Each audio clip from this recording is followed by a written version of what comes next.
बीरबल और सच्चाई का इम्तिहान। अकबर बीरबल और सच्चाई का इम्तिहान। मुगल बादशाह अकबर अपने समय के सबसे बुद्धिमान और न्यायप्रिय शासक माने जाते थे। उनका दरबार हर प्रकार के विद्वानों, कवियों, संगीतज्ञों, सैनिकों और ज्ञानी जनों से भरा रहता था। मगर उन सब में सबसे अलग और सबसे प्रिय व्यक्ति था बीरबल। बीरबल का असली नाम था महेश दास, परंतु अकबर ने उन्हें बीरबल नाम दिया था क्योंकि उनकी बुद्धि की चमक किसी बिजली से कम नहीं थी। बीरबल सिर्फ मजाकिया या चतुर ही नहीं थे, वे बहुत गहरे विचारक और सच्चे इंसान भी थे। वे हमेशा सत्य और न्याय के पक्ष में खड़े रहते थे। अकबर को उनका ये गुण सबसे ज्यादा पसंद था। दरबार में नई चुनौती। एक दिन अकबर के दरबार में कुछ विद्वान दरबारी चर्चा कर रहे थे। विषय था, सच्चाई और झूठ में फर्क कैसे पहचाना जाए। किसी ने कहा झूठ हमेशा डर से बोला जाता है। दूसरे ने कहा झूठ बोलने वाले की आंखें झपकती हैं। तीसरे ने कहा झूठ के पांव नहीं होते, इसलिए वह टिक नहीं सकता। अकबर ने ये सब सुना और मुस्कुराए। फिर बोले, ठीक है, अगर इतना आसान है झूठ पकड़ना, तो चलो हम एक प्रयोग करते हैं। सारे दरबारी उत्सुक हो गए। अकबर ने कहा, मैं चाहता हूं कि बीरबल हमारे राज्य के किसी गांव में जाकर यह साबित करे कि सच्चाई हमेशा जीतती है, चाहे परिस्थिति कैसी भी क्यों ना हो। बीरबल मुस्कुराए, हुजूर, सच्चाई की परीक्षा कठिन होती है, मगर उसका परिणाम हमेशा मधुर होता है। मैं तैयार हूं। बीरबल की यात्रा। अकबर ने आदेश दिया कि बीरबल एक छोटे से गांव में जाएं जहां हाल ही में चोरी की घटनाएं बढ़ गई थीं। लोग कहते थे कि चोर कोई स्थानीय व्यक्ति है, लेकिन कोई उसका चेहरा नहीं पहचानता। बीरबल अकेले ही गांव पहुंचे, बिना ये बताए कि वे दरबार से आए हैं। उन्होंने साधारण वेश धारण किया और एक किसान के घर में रहने लगे। उन्होंने वहां के लोगों से बातचीत शुरू की, खेतों, फसलों और मौसम के बहाने। धीरे धीरे उन्हें मालूम पड़ा कि गांव में एक आदमी है, रामू, जो अक्सर देर रात तक जागता रहता है और अगले दिन थका थका दिखाई देता है। लोगों को शक था कि वही चोर है, लेकिन उसके पास कोई सबूत नहीं था। बीरबल ने सोचा, सच्चाई को सामने लाने के लिए बुद्धि से काम लेना होगा। चोरी का जाल। एक रात बीरबल ने गांव के चौपाल पर सभा बुलाई। सब लोग इकट्ठा हुए। बीरबल ने कहा, मैंने सुना है कि हमारे गांव में चोर घूम रहा है। आज हम उसे पकड़ेंगे। मेरे पास एक तरीका है जिससे खुद चोर का दिल डर से खुल जाएगा। सब लोग उत्सुक हो गए। बीरबल बोले, हम सब जंगल के किनारे वाले पुराने पेड़ के नीचे जाएंगे। वहां मैं भगवान के सामने प्रार्थना करूंगा कि चोर की पूंछ बढ़ जाए। लोग हंस पड़े, पर बीरबल ने गंभीरता से कहा, हाँ, मैं वहां हर एक को एक लकड़ी दूंगा। जो भी लकड़ी कल तक बढ़ जाएगी, वही चोर का सबूत होगी। उन्होंने हर व्यक्ति को एक जैसी लकड़ी दी और कहा, कल सूरज उगने से पहले सब लोग अपनी लकड़ी लेकर यहीं आएंगे। जिस चोर का दिल दोषी होगा, उसकी लकड़ी भगवान बढ़ा देंगे।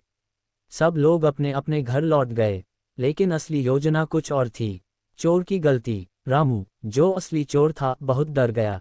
उसे लगा सचमुच लकड़ी बढ़ जाएगी और वह पकड़ा जाएगा। उसने सोचा, अगर लकड़ी बढ़ गई तो सबको पता चल जाएगा कि मैं ही चोर हूं। अच्छा होगा मैं इसे थोड़ा काट दूं ताकि कल सबकी लकड़ी बराबर लगे। उसने आधी रात को उठकर अपनी लकड़ी का थोड़ा हिस्सा काट दिया। सुबह सब लोग अपनी लकड़ियां लेकर बीरबल के पास पहुंचे। बीरबल ने ध्यान से सबकी लकड़ियां देखीं। सारी लकड़ियां बराबर लंबाई की लग रही थीं सिवाय एक के। रामू की लकड़ी बाकी सबकी तुलना में छोटी थी। बीरबल मुस्कुराए और बोले, भगवान ने नहीं, तुम्हारे डर ने तुम्हें पकड़ लिया। रामू ने डरते डरते सब कुछ स्वीकार लिया। गांव वालों ने बीरबल की बुद्धिमत्ता की प्रशंसा की और कहा, सच्चाई को कभी छिपाया नहीं जा सकता, वह खुद रास्ता बना लेती है। दरबार में वापसी। जब बीरबल वापस दरबार पहुंचे, अकबर ने पूछा, तो बीरबल, क्या साबित हुआ? बीरबल ने झुककर कहा, जहां सच्चाई होती है वहां बुद्धि की जरूरत नहीं पड़ती, और जहां झूठ होता है वहां डर अपने आप बोल देता है।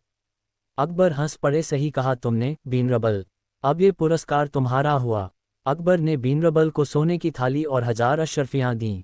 कहानी का दूसरा भाग, राजनीति में सच्चाई की परीक्षा। कुछ महीनों बाद अकबर के दरबार में एक नई समस्या आई। राज्य के उत्तर भाग में दो सरदारों के बीच जमीन को लेकर झगड़ा हो गया था। दोनों एक दूसरे को झूठा साबित करने की कोशिश कर रहे थे। मामला इतना उलझ गया कि कोई निर्णय नहीं हो पा रहा था। अकबर ने कहा, बीरबल, अब तुम्हारी सच्चाई की अग्नि परीक्षा है। देखो कौन सही है। बीरबल ने दोनों सरदारों से कहा, तुम दोनों कल सुबह सूर्योदय से पहले उस जमीन पर पहुंच जाओ, और जो सबसे पहले खेत जोतकर हल चलाएगा वही असली मालिक माना जाएगा। दोनों मान गए। बीरबल की योजना। बीरबल ने रात में एक गुप्त पहरेदार भेजा जो खेत के पास छिपकर निगरानी करे। सुबह सूरज निकलने से पहले ही एक सरदार आया। उसने देखा कि खेत में हल चलाने के लिए बैल नहीं बंधे हैं। गुस्से में बोला, ये बैल कहाँ गए? वह पहरेदार से झगड़ने लगा और कहने लगा, ये तो मेरा खेत है, मैं बिना बैल के भी जोत दूंगा। वह मिट्टी पर हल चलाने लगा, पर उसमें सच्ची मेहनत नहीं थी। थोड़ी देर बाद दूसरा सरदार आया। उसने खेत देखा और जमीन की मिट्टी अपने हाथों से उठाई, सूंघी और बोला, यह मेरी नहीं है, ये तो नदी के किनारे वाली मिट्टी जैसी है। किसी ने हमें गलत जगह भेज दिया है। वह चुपचाप वहां बैठ गया और मिट्टी को सिर झुकाकर प्रणाम किया। जब बीरबल पहुंचे, उन्होंने दोनों से सवाल किया। पहले सरदार ने कहा, मैंने तो सुबह से हल चलाया, देखिए निशान हैं। दूसरे ने शांत स्वर में कहा, मैंने हल नहीं चलाया क्योंकि यह मेरी जमीन नहीं थी। बीरबल ने कहा, यही सच्चाई का सबूत है। जो जमीन से प्रेम करता है वह उसकी मिट्टी को पहचान लेता है। असली मालिक वही है जो अपनी चीज को दिल से जानता है, न कि झूठे प्रमाण से। अकबर ने ये सुनकर बीरबल को फिर से बधाई दी। कहानी का तीसरा भाग, सच्चाई का सबसे बड़ा इनाम। कुछ समय बाद एक दिन अकबर बीरबल से बोले, बीरबल, क्या कभी ऐसा हो सकता है कि सच्चाई हार जाए? बीरबल ने मुस्कराते हुए कहा, हुजूर, सच्चाई हार सकती है मगर अंत में वही विजयी होती है। अकबर ने कहा, मैं तुम्हारी बात पर यकीन करता हूँ, पर एक परीक्षा और हो जाए। उन्होंने कहा, मैं तुम्हें दरबार से निकाल देता हूँ, और अगर 1 महीने में तुम साबित कर दो कि सच्चाई तुम्हारे साथ है तो मैं तुम्हें दुगना इनाम दूंगा। बीरबल ने झुककर कहा, जैसा हुक्म बादशाह सलामत। बीरबल की परीक्षा। अगले दिन अकबर ने ये घोषणा करवा दी कि बीरबल को राज्य से निष्कासित कर दिया गया है क्योंकि उन्होंने एक व्यापारी से रिश्वत ली है।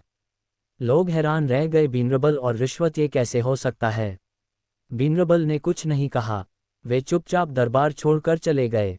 उन्होंने वेश बदल लिया और आम आदमी बनकर शहर में रहने लगे। उन्होंने देखा कि कई अधिकारी वाकई भ्रष्ट हैं और लोगों से कर वसूल रहे हैं। बीरबल ने सोचा, अगर मैं इनकी सच्चाई उजागर कर दूं तो असली दोषी पकड़े जाएंगे।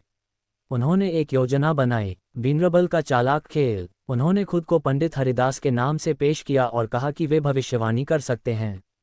उन्होंने कुछ छोटे अधिकारियों से कहा, जो भी गलत काम करेगा उसकी पोल खुल जाएगी। ये बात पूरे शहर में फैल गई। भ्रष्ट अधिकारियों में डर बैठ गया। वे बीरबल के पास आकर माफी मांगने लगे और रिश्वत लौटाने लगे। बीरबल ने सबका लेखा जोखा लिखा और सीधे दरबार पहुंचे। उन्होंने अपने वेश का खुलासा किया और अकबर के सामने सारे सबूत रख दिए। अकबर स्तब्ध रह गए। बीरबल, तुमने साबित कर दिया कि सच्चाई को मिटाया नहीं जा सकता। उन्होंने बीरबल को गले लगाया और कहा, अब तुम सिर्फ मेरे मंत्री नहीं बल्कि मेरे गुरु हो। कहानी का सारांश और सीख। बीरबल की इन 3 घटनाओं ने अकबर को ये सिखाया कि सच्चाई डर से नहीं, विश्वास से पहचानी जाती है। झूठ चाहे कितना भी सुंदर क्यों न हो, उसका अंत विनाश में होता है। सच्चाई के रास्ते में मुश्किलें आती हैं मगर उसका फल हमेशा मधुर होता है। बुद्धिमानी वही है जो सच्चाई के साथ खड़ी रहे। अकबर ने अपने दरबार में आदेश दिया कि हर नया मामला बीरबल की सलाह से ही सुलझाया जाएगा क्योंकि सच्चाई की नज़र सबसे पैनी होती है। अंतिम संदेश। बीरबल ने अपने जीवन से यह उदाहरण दिया कि झूठ अंधेरे की तरह है जो सच्चाई के एक दीपक से मिट जाता है। उनकी कहानियां